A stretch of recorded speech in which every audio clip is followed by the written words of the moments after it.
So I mentioned that HTC is looking to up their game when it comes to smartphone photography. Well, here is their version of reimagining what is a point-and-shoot camera.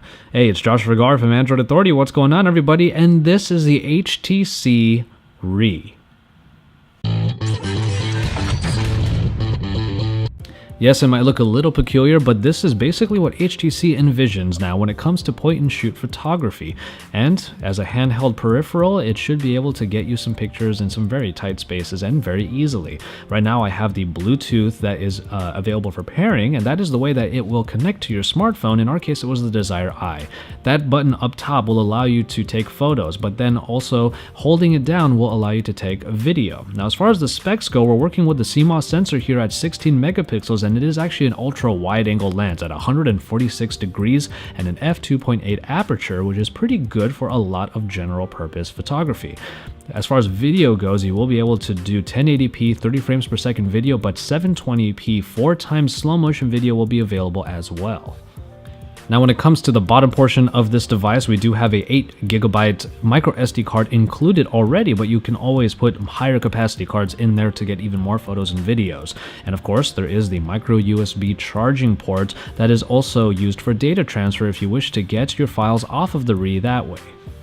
An 820 milliamp hour battery will allow you 1200 pictures and about 100 minutes of continuous full HD video recording.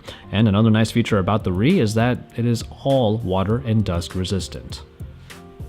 Now, the form factor of the Re might make you want to hold it a certain way when you're trying to take pictures and video, but nonetheless, it is a small device that is easy to use, and that button is very nice and meaty and will really tell you exactly when you took a photo, not to mention the fact that a beep comes out and a light is shown to show you exactly what you've just done.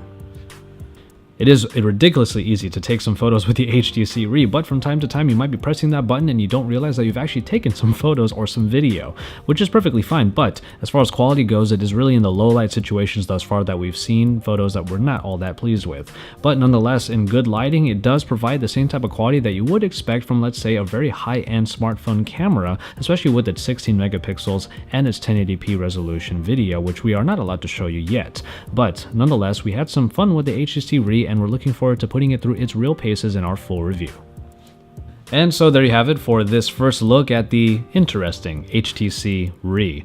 Now, we know that it's going to be very easy to use a camera like this and be able to get shots off, but it remains to be seen whether or not that ease of use will ultimately be the selling point when the camera quality may or may not be where we want it to be. So keep it tuned here to Android Authority and stay tuned for our full review of the HTC Re when we do get our hands on it. And remember to drop us some likes on our videos, subscribe to our channel if you haven't already, and remember that AndroidAuthority.com is your source for all things Android.